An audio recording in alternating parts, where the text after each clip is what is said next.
presentada por el Departamento de Prensa de Radio Universidad de Chile.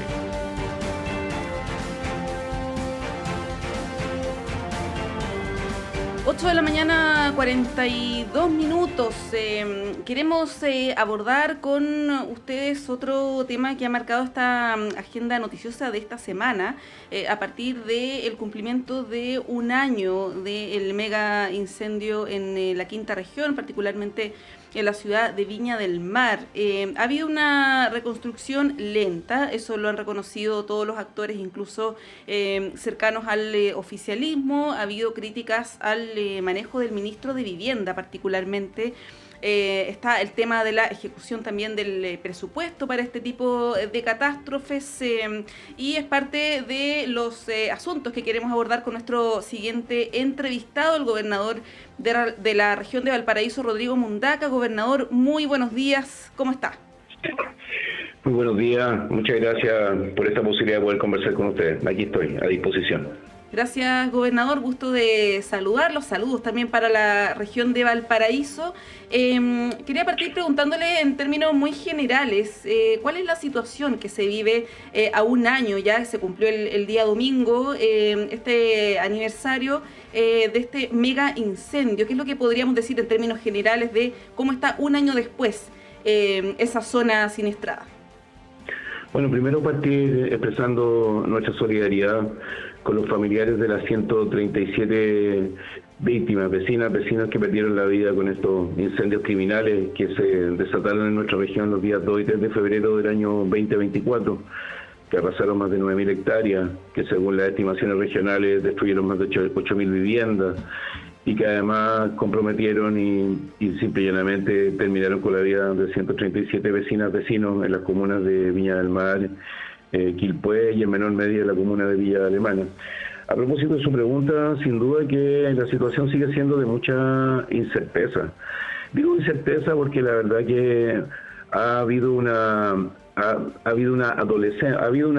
falta de certezas en materia del catastro de viviendas que hay que reconstruir. El balance oficial que entregó el Ministerio de Vivienda el día viernes de la semana pasada reportó 2.351 viviendas demolidas, 1.311 soluciones habitacionales en proceso, de un total de 3.047 viviendas. Sin embargo, el plan de reconstrucción del Comité de Ministros, que está presidido por la ministra de Desarrollo Social, en abril del año pasado, del 2024, consignaba 8.200 viviendas catastradas y 7.236 viviendas destruidas. Yo creo que uno de los grandes problemas que hemos tenido tiene que ver con la incerteza. De hecho, en boca del propio ministro se han construido 53 viviendas definitivas y la pregunta que uno se debería hacer es si en el año pasado el Congreso aprobó 800.000 millones de pesos por ley para el Fondo de Emergencia Transitorio, el FED, para viviendas, para intervenciones urbanas, para subsidios laborales y productivos, apoyo psicosocial también, ¿por qué solo a la fecha se han utilizado 3.509 millones y teóricamente están comprometidos 261.000 millones? Es decir, sin duda que la situación es de mucha incertidumbre. Hay situaciones que son bien dramáticas, como las que se viven en el Olivar, que es un barrio, un sector de Viña del Mar, donde se requiere levantar 916 viviendas, y a diferencia de otros sectores, en el Olivar, todos quienes ahí habitan tienen terrenos que están regularizados. Sin embargo, el famoso cuatipareo, cuando uno de los integrantes de ese cuatipareo, es decir, en un pequeño terreno hay 4 viviendas levantadas, pero basta que uno de los vecinos tenga una segunda vivienda para inhabilitar a los otros 3 de poder acceder a los subsidios. Entonces estamos entrampados también en una serie de dispositivos burocráticos que han dilatado la reconstrucción.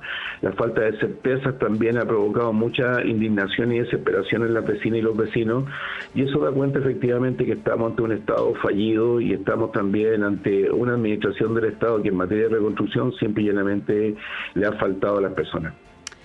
Muy buenos días, gobernador. Quisiera preguntarle qué pasa. Yo creo que esa es la pregunta que todos nos hacemos, porque avanza en general en un 26% la reconstrucción, hay un mea culpa de parte del gobierno, plantean que se avanza lento. Usted nos plantea además que hay mucha falta de certeza respecto a o con las mismas familias afectadas por esta situación, ¿usted cree acá que hay quizás falta de herramientas o hay un problema de la gestión de los recursos? ¿Qué pasa realmente? ¿Cuál es el análisis que se hace ahí?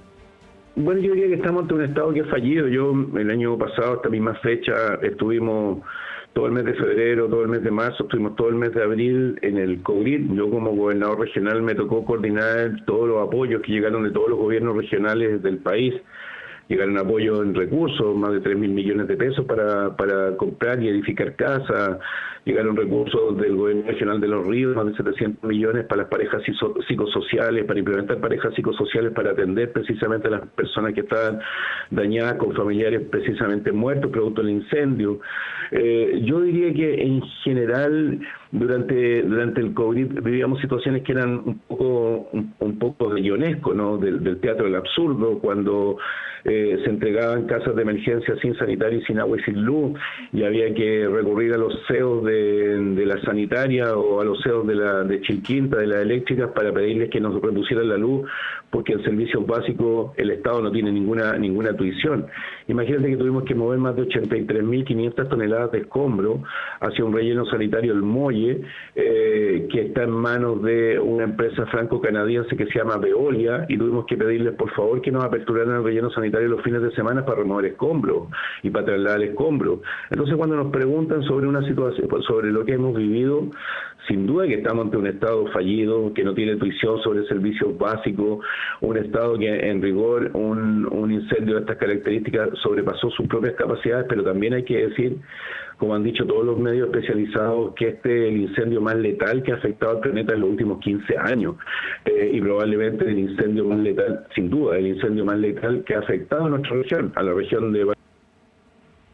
Perdimos ahí un poco la conexión con el gobernador, nos estaba comentando... ¿Ahí está, gobernador? ¿Nos escucha?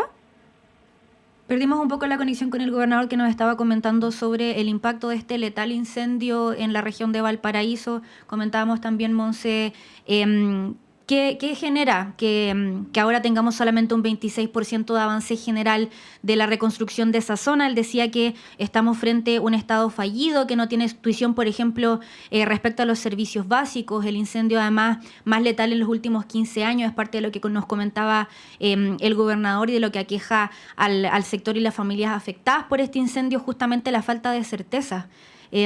Parte de lo que nos comentaba el gobernador, estamos tratando de reconectar con él, pero claro, este no deja de ser un tema importante no solamente para las autoridades, sino que principalmente para las personas afectadas por este mega incendio, porque si bien se proyecta para 5 años la reconstrucción, un 26% en un año sigue siendo bastante insuficiente, sobre todo para la gente que sigue esperando una solución definitiva, Monse. Claro, ahí el gobernador hacía alusión a el rol del Estado, particularmente del Estado. Gobernador, estamos en línea con usted nuevamente, ¿nos escucha? Sí, lo escucho bien. Ya, bueno, usted estaba hablando de que era el incendio más letal en la región de Valparaíso, en el país, probablemente uno de los más relevantes del último tiempo, y hacía alusión a este Estado fallido, al rol del Estado, hablaba de dispositivos burocráticos, y ahí quería preguntarle si es que usted evalúa como que el problema, usted identifica que el problema está en el Estado, en la burocracia estatal, o más bien en el manejo y la gestión de este gobierno en particular. Se lo pregunto porque la precandidata de Chile Vamos ha sido bien crítica de las autoridades, ha dicho que esto es indolente, inmoral, pobre, con una serie de calificativos al gobierno a propósito del manejo, pero lo que usted plantea es que esto tiene que ver más bien con un tema de Estado.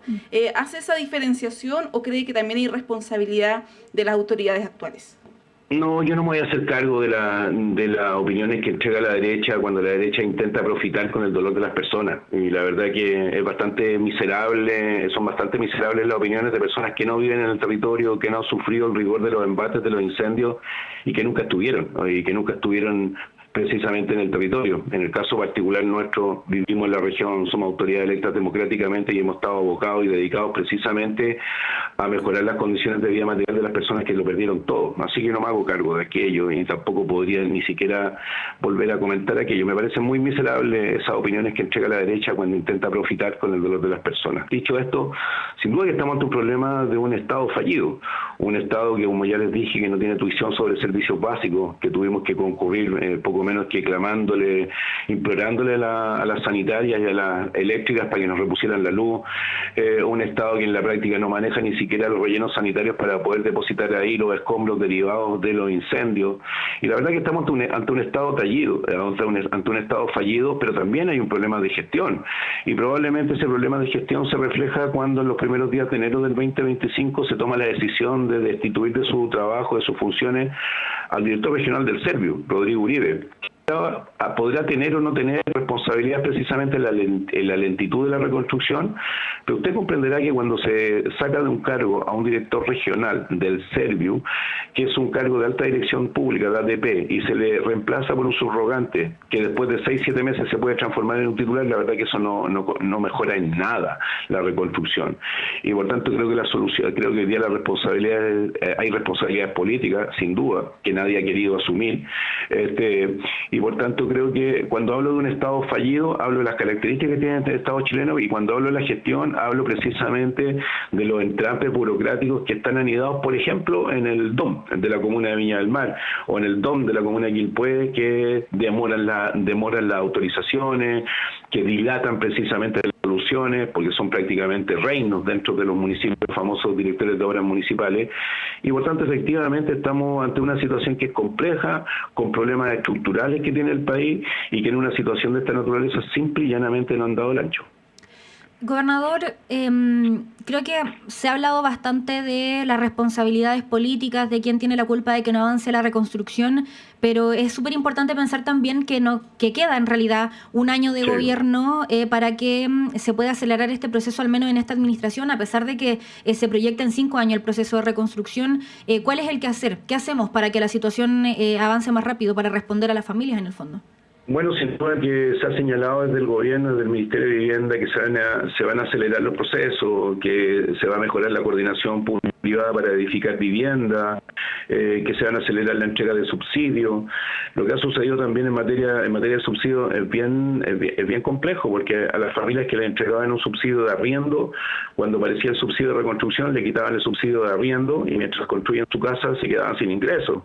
O situaciones como las que relataba una vecina el día viernes en el Olivar, donde estuvimos, que decía que ella antes de ser pareja, su pareja había adquirido una vivienda con subsidio, y después de aquello, cuando se casaron, ella construyó una casa y edificó una casa en el Olivar, vivieron 35 años en ese sector, hicieron toda su vida ahí con sus redes de apoyo, sus vecinas, sus vecinos, sus recuerdos, su memoria, y con el incendio hoy día le niegan precisamente el acceso a subsidio porque su compañero había construido una casa con anterioridad vía subsidio y antes de ser pareja.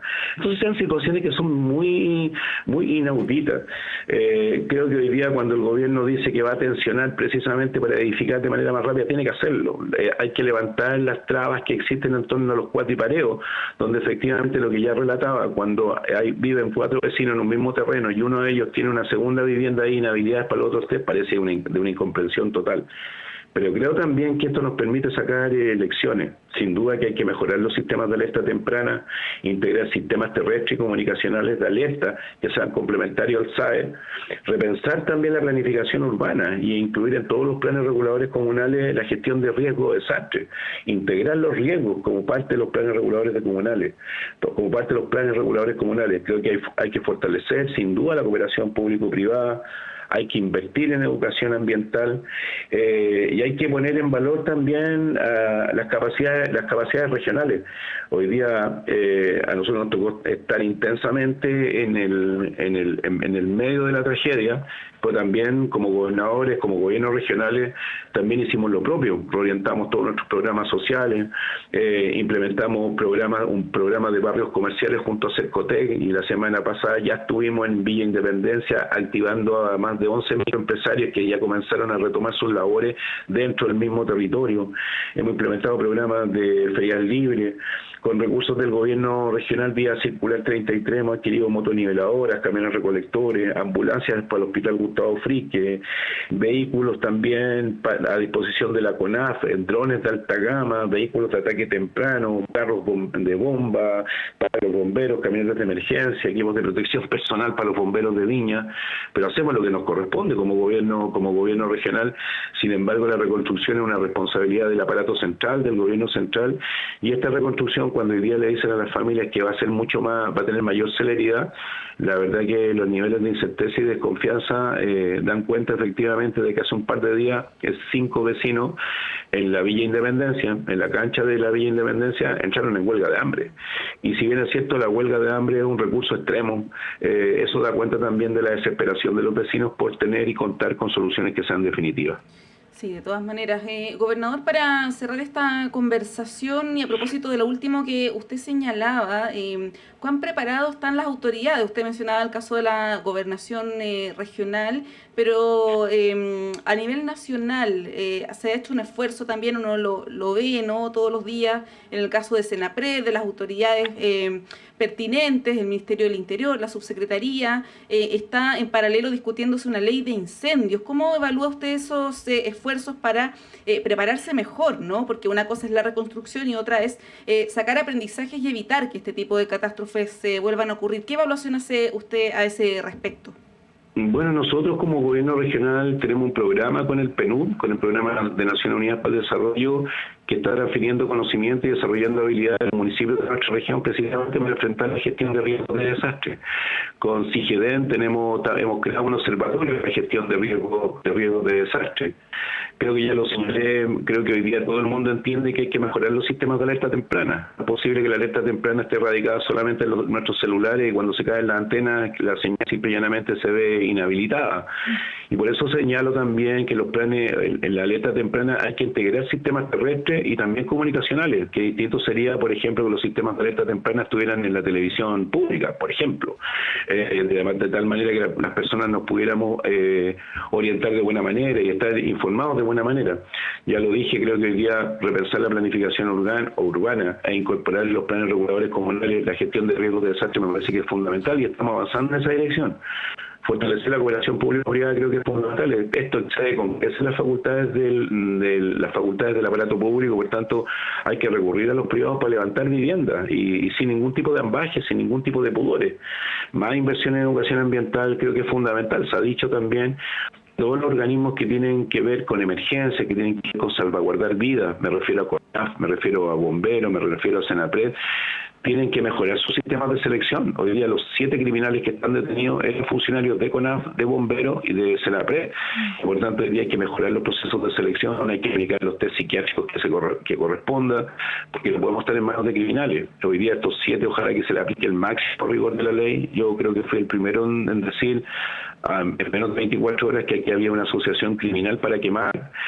Fui objeto de muchísima crítica, pero sin embargo el tiempo nos dio la razón. Aquí había un conjunto de criminales que estaban allegados en servicios que tenían la función de protegernos, de cuidarnos, y que tomaron la decisión de quemarnos de manera brutal. Entonces creo que hay una serie de lecciones y enseñanzas que hoy día hay que implementar, hay que mejorar, y hay que seguir reforzando también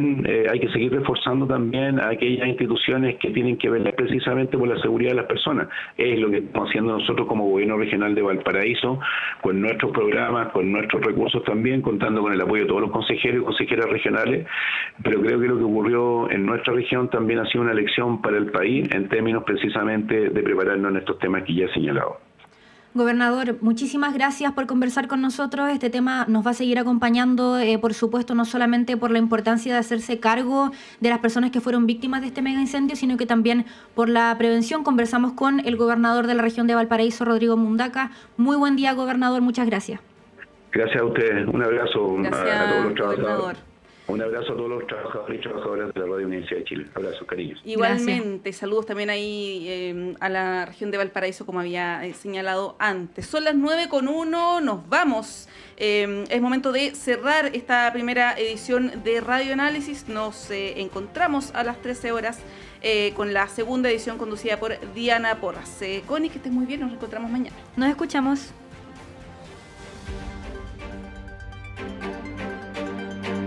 El departamento de prensa